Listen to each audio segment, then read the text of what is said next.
Hey everybody, it's Ken with AMN. How's it going? So I found this video today. I forgot about it actually. This video was one of my this is where I hit the stage running, I think, with Ken with AMN. This guy with AMN. I found this company, they were looking for people to share their stories about rare disease. It's called Rare Mark Health. So I recorded videos for them, and I believe they're based in the UK or Europe somewhere, because we have a lot of issues with me recording my own videos, and then they were trying to edit them, and then there was stuff with their editing software that didn't line up, and vice versa. But we eventually got it all figured out. But this was, 4 years ago. I'm 38, so I was 34, diagnosed at 31. So I look back at this now. This is kind of like a reaction video, I guess, to see how I feel about it today. I mean, not that there was anything too riveting in this, but yeah. So let's watch it. Let's see. I'll stop it and comment. My name is Ken. I am 34 years old, and I was diagnosed with AMN when I was 31. Okay, first off, he's a pretty cool guy. I mean, cool guy. I definitely did not weigh as much as I do now. I was pretty lean at this point. Just a cool guy.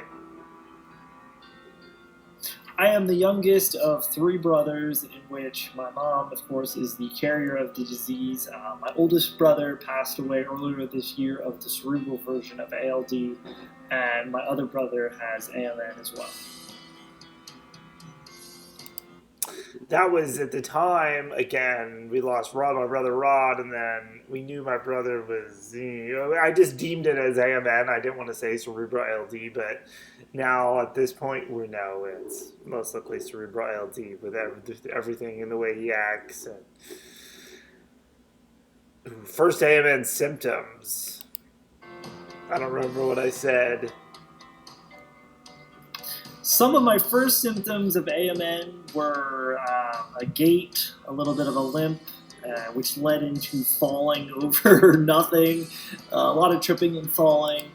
That's the truth right there, tripping and falling. I remember that. I sit back and look at that today. Thankfully I found help with AFL leg braces and stuff. The tripping and falling was hardcore at the beginning. I was tripping and falling all the time, over nothing.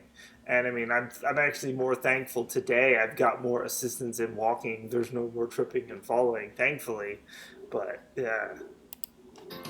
Which led me to go to the doctor to start the process of getting the diagnosis of AMN, knowing that my oldest brother had it and that it's a genetic disease. That's what pushed me into that. And it wasn't until I got to the neurologist to find out that the lack of feeling in my lower extremities was starting at that point. And until they went down there and started feeling the bottom of my feet and then asking, hey, can you feel that? And I couldn't feel that. That was an eye-opener right there, hey, I can't feel the bottom of my toes. So that was the beginning of my AMN, the feelings of AMN at the beginning. That's true too. But at the end of the day, other than just for walking, do we really need to feel the bottom of our toes? But yeah, that is a weird sensation too. You don't think about it because it's just such a slow progression. And I sit here now and I wiggle my toes and be like, yeah, I can't feel that. And then you can't feel that. And they do the hot and the cold testing when I go into the doctor. I'll forget about it. That's like a train wreck. I don't know.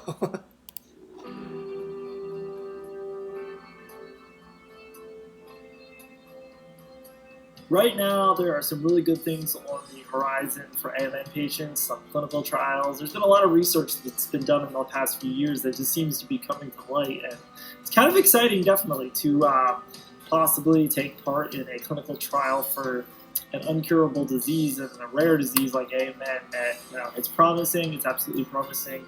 And I'm so looking forward to the clinical trials. I know, and 2 years later, here I am. I'm still in the one, and I'm actually on the other one, which I'm like, where's it at? I just put it on the charger to charge. But yeah, it's pretty cool, Ken, with AMN from 2018.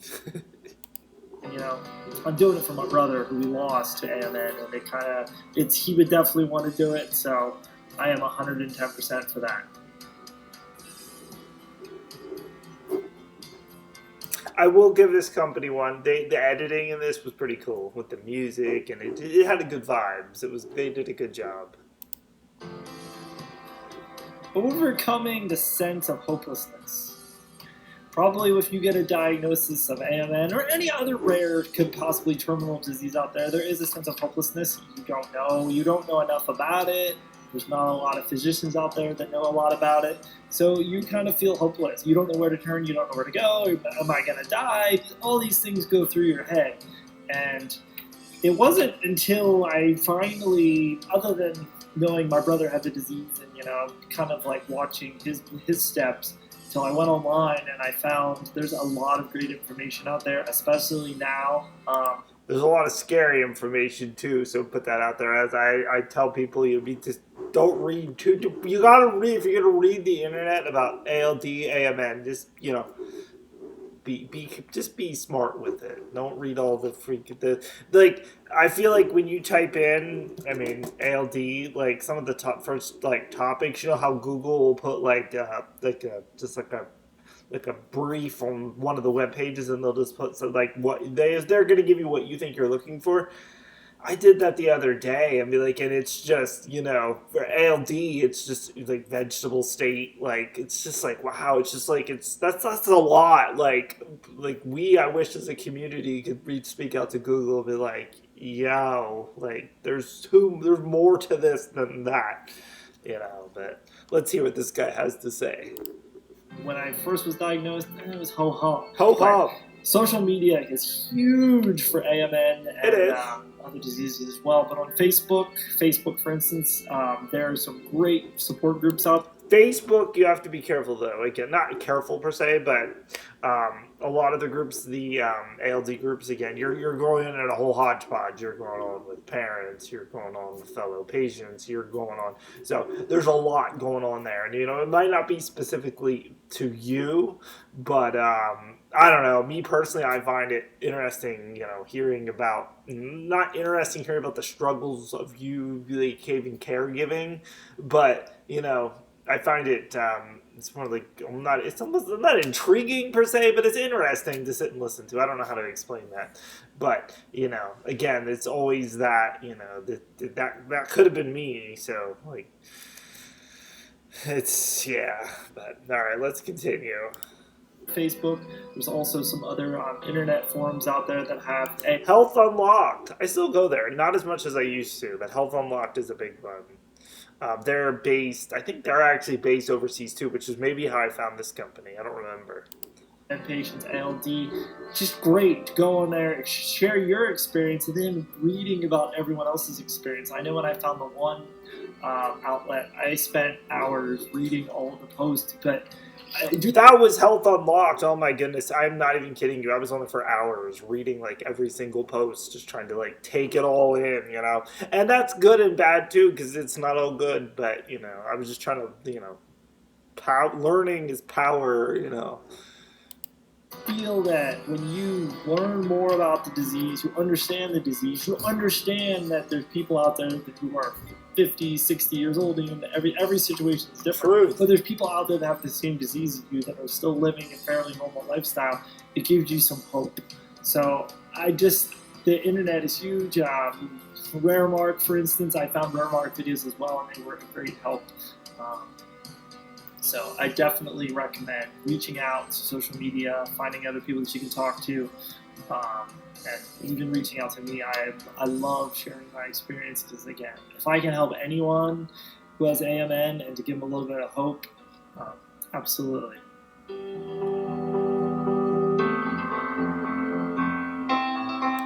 Absolutely, Ken from 4 years ago. I agree with you, sir. It is true, but yeah. So I look at this video, for instance, but I look back at some of my Ken with AMN videos, which go, but now I think almost throughout the same time period, I look back at them and I'm just, that was one of my original reasons for putting up these videos, was even just for, if it helps other people, cool, but it was mainly for me to look back and say, oh, so this is what was happening. I recall one video I made a couple of years ago, and it was you know, I was like, oh, I feel like I'm walking better now. Like, and when I look back at that, like, I don't know what I was trying to say. Like, you know, I think my walking was definitely worse. But kind of like I said here, though, you know, I don't trip and fall like I did at the beginning. So yeah, if you start, yeah, you that happens to you. If you start tripping and falling at the beginning, there's assistance out there, definitely, whether it's AFO leg braces, walking aids. You know, no shame. No shame. I just had a conversation with someone who's like, do you think that you walking with your rollator, you know, is going to make you, are you have almost degraded yourself? And I'm like, no. I'm like, I walk faster now on that thing because it gives me balance, which is keeping my feet moving, which I feel is better than hobbling and hobbling with a cane even, you know. And like my brother, he's in an electric scooter in the grocery store, and he's like, I'm gonna race you. I bet you can't go faster than I can. And you know, and it wasn't a very fast scooter. The store ones are fast. Off I went. I gave it my all, and I booked right past them. Like, yeah. So, but yeah. So don't trip and fall over your feet. There's help out there. That's not where you don't let that continue. But anyway, Ken from AMN from 4 years ago, Rare Mark Health. Again, they did a really good job on this video, so kudos to them.